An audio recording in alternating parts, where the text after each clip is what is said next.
Hi you guys, this is Nicole from My Carolina Garden. My garden is located in coastal North Carolina in zone 8B. So as you can see, with the sun rising over the ocean right behind me, I am starting this video early today to talk about fall decor, getting our front porches decorated for fall, our fall pot arrangements that are going to be part of that, etc. I had to start early though, because as the sun rises and then comes around the front of my house, it would be shining right in my eyes the whole time I was going to do the video. So I'm here coffeeing it up. Hopefully I don't have bags under my eyes that you can see, and we're going to get this thing going. I have tons of beautiful plants and decor ideas that I want to share with you.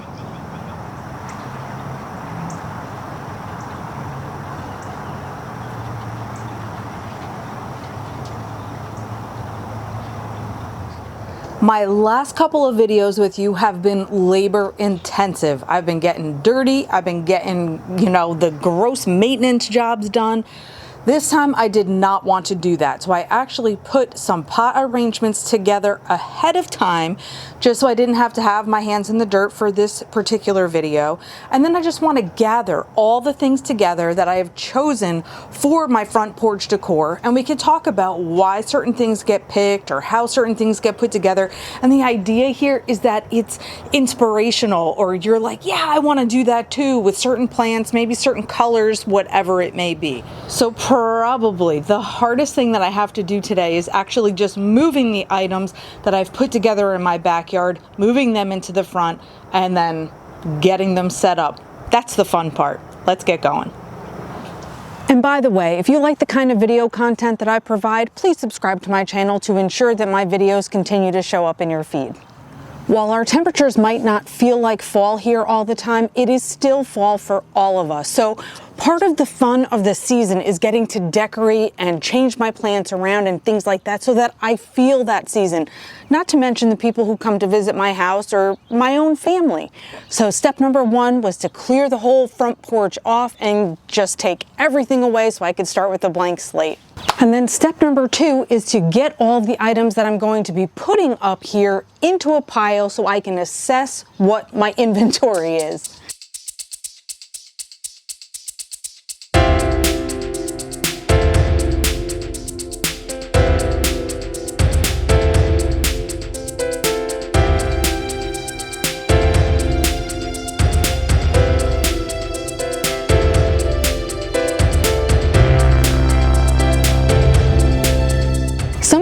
Last year, some of you didn't, but the way I decorated my porch last year was with a black and white theme in mind.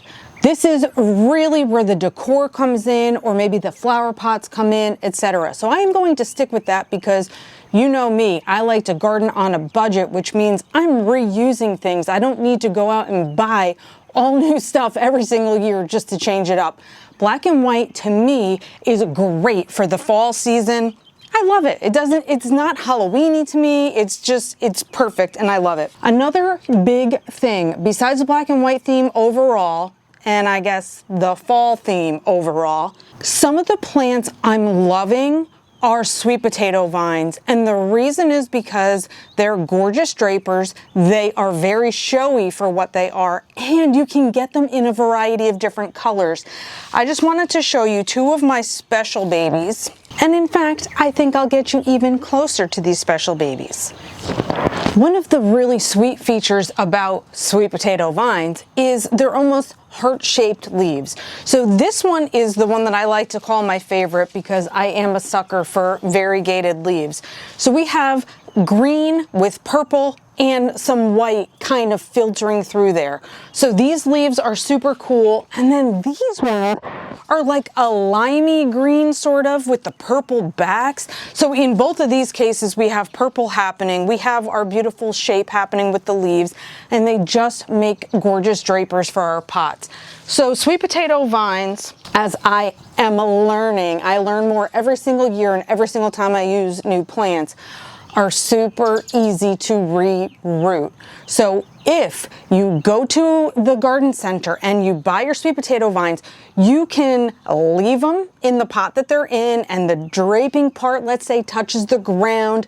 You can actually add a little soil over the part touching the ground to help it root into the ground if you desire. Similarly, you could do that from this pot to this pot, have 2 rooting pieces of sweet potato vine.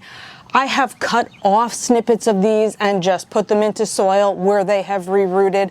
So talk about getting more bang for your buck, spreading around your sweet potato vine love. I am enjoying it very much. So with that in mind, I've taken some clippings from this plant and I have started putting them into other pot arrangements as well so that they have the sweet potato vine. This is going to have to overwinter for me indoors. I will not be able to keep it out throughout the entire winter, but it is well worth the trouble putting it in multiple places, and again, just getting so much more bang for my buck.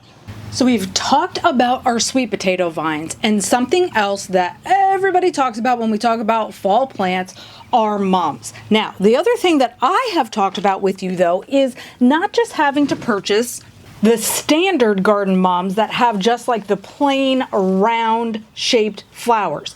Now, there is a time and a place for those regular standard garden mums as well, even though maybe they're common, maybe they're basic, but they're fairly inexpensive and they are perennial in most areas. I believe they're cold tolerant up to zone 3 or 4. So we can keep regular standard garden mums in our yards year after year, and I've shown you examples of ones that I've had for several years already.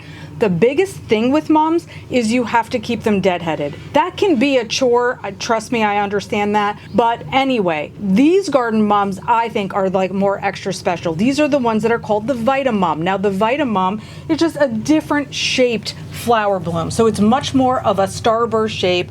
I prefer this one, and that's why I'm choosing to use this as part of my decor on my front porch. So sweet potato vines and mums. Another plant I'm going to add to my front porch for fall are my polka dot plants. Now I've been talking about the polka dot plant a lot recently because I have found out that these guys are easy to grow. They multiply easily because they self-seed, the seeds drop. I'm finding them all over the place in my yard now. So this is the red and green polka dot plant, and then I also have some pink ones. So this pink one is gonna look super sweet in my little black and white bee planter pot.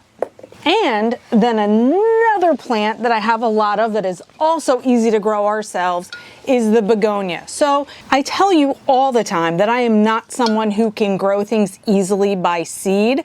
However, I believe firmly in dividing our things up and rerooting and propagating things that way. So I'm the person who might buy an established plant and then like trim off clippings from my plant, root the plant, specifically I'm talking about the begonia right now, in water, get that plant to show me roots. I like to put it into clear cups or jars or whatever so I can see when the roots appear. Then I transplant them into dirt, pots, soil, whatever. So here we are with my begonias that are all over the place, but this is a wonderful plant for me to use for fall because it's got the darkly colored foliage. This is the red flower, so it's a little bit darker that way. Now, this is more of a tropical style plant, so it is way too tender to live out in my winter temperatures, but for now, I still got a ways to go before frost is even gonna be coming my way, and again, just simply living protected on my front porch. I thought I was doing so great getting a jump on this day today, but the sun is already starting to come around the corner, which means if it's not going to be affecting me by shining directly in my face, it's going to be affecting the camera and the heat and all that kind of stuff. So I am going to start arranging things as quickly as possible to see what I can get done. If it turns out I don't get it all done and the sun starts blazing on us, no biggie, I'll finish it another time, but I will pop into the same video so you don't have to wait like I do.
Before I keep going, figuring out my placement of everything, I just wanted to note a couple of things. First of all, this garden bench is not one that I made. I did make one out of pallet wood, painted it black and white for this black and white theme, but I have set it out in my flower bed right here to the front of the porch.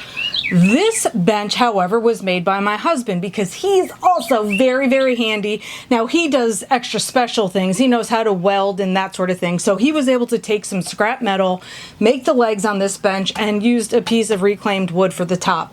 So this comes in, this goes inside the house, it comes outside, it can really do whatever we want. So right now I'm using this bench out on the porch for part of my fall setup. The other thing I wanted to point out were these black and white pumpkins. This one polka dotted and this one striped. These are both made out of pallet wood. Now this was something that I did, and I did this last year when I started my black and white theme. I just wanted to point them out because, again, it's just ways that we can reuse some of the things we may already have on hand. This is a simplistic design, obviously, but I feel like it's adorable. I love the stripes, I love the polka dots, and I had picked up these decorative pumpkins that had the stripes and the polka dots. I don't know where it was. It could have been a TJ Maxx, it could have even been Joann Fabrics, because I know I did pick up a couple of black and white things there last year. The polka dots and the stripes, I duplicated that thought in these pallet wood pumpkins.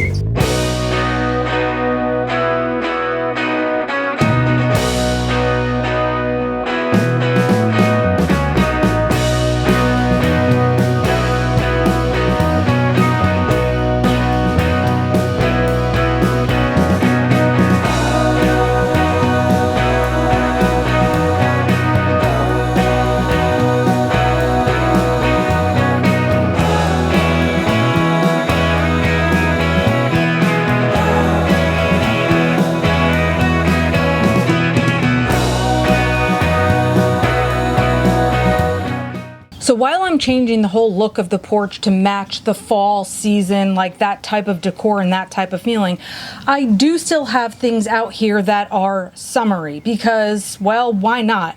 It's kind of like with the Dragon's Breath celosia or even the sweet potato vines. Those aren't cold hardy plants, but they're out here for the seasonal color and such. So I figured this beautiful orange hibiscus matched the part too. Like, it could definitely stay. And it's worth noting that a lot of the goodies I have out here as part of my front porch design are all delicacies for the deer or the rabbits or whatever the heck I have that's eating my stuff up here. This hibiscus was actually something that had been munched pretty much down to the nubbins by whatever that was before.